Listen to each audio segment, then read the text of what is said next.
Proposed bus passenger shelter installation, 42 Hereford Street.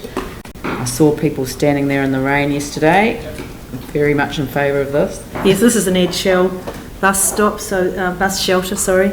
So there's no cost to council on this. One thing that the committee did talk about was, because there's digital advertising on there, that would it be possible for staff to investigate council having use of that digital advertising space, or some of it, or a portion of it, to actually raise our own profile at events or consultations or stuff going on in town. So hopefully that will come back to us. And so there's also probably going to be another 4 or 5 shelters installed around the city by the end of June, including Kilmore Street, the airport one. So that's quite pleasing.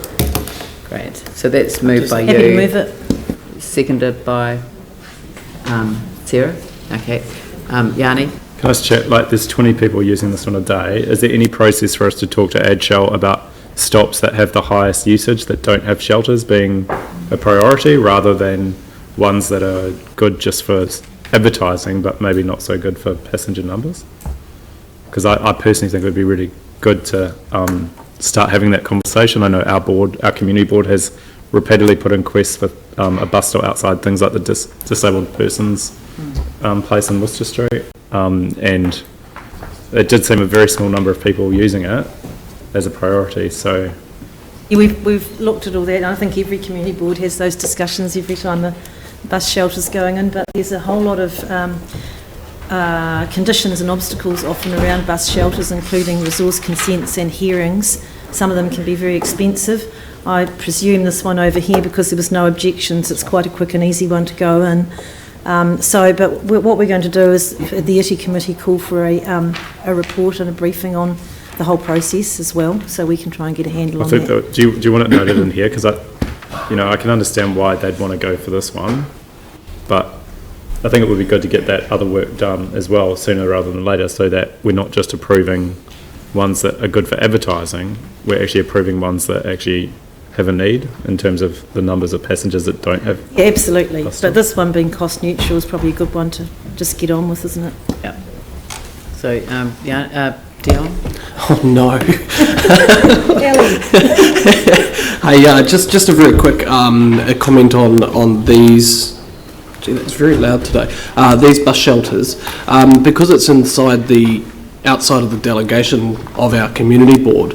I mean, we don't have a decision-making power over that, but I think it would be quite nice to actually just get some sort of update about what's actually happening around these kind of things that are kind of normal community board stuff, but just like a memo to say, hey, look, this is actually happening inside your ward, because the community board still kind of want to know what's going on, I suppose, because it is part of our community board, even though it's metropolitan delegation. Can that kind of process be put in place?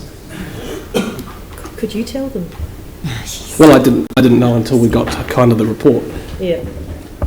I guess that relates to parking changes and things like that in the inner city, which is outside the central board delegation. So I suppose it's probably reasonably easy to give them board an update, perhaps for every 2-3 months, of changes to parking and bus stops. Yeah. I think we just need to do something.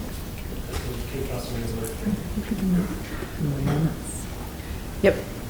Glenn? Thank you. Just a minor but small note, continuing the crusade.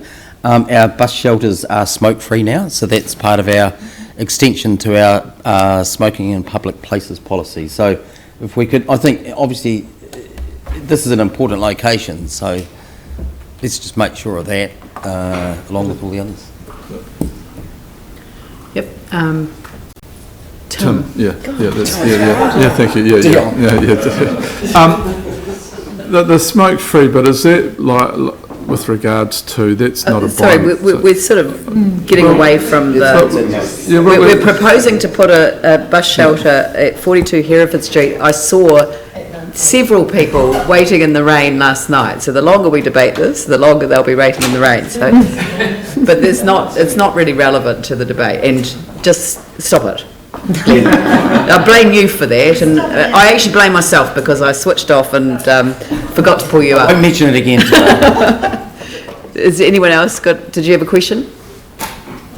Sorry, it wasn't a question, it was more of a quip that if the bus stops are smoke-free, most of the buses won't be allowed to stop there. That is also out of order. So there you go. Mike. So I just wanted to note, if you have a look at the diagram of it on 6.2, a while back I had a walk around with people from the disability sector, and one of the problems with people with canes is the gap between the glass partition and the ground actually caused an issue for them, because when they were walking along with their cane they didn't see it to right to the last second, or didn't feel it to right to the last second. So I brought that up, and they're going to actually look to close that gap and start retrofitting all the existing ones, so to remove that obstacle, which is quite a good progress. Cool.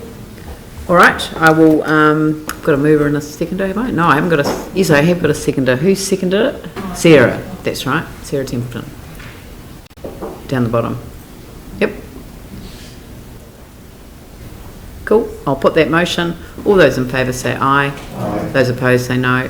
That's carried.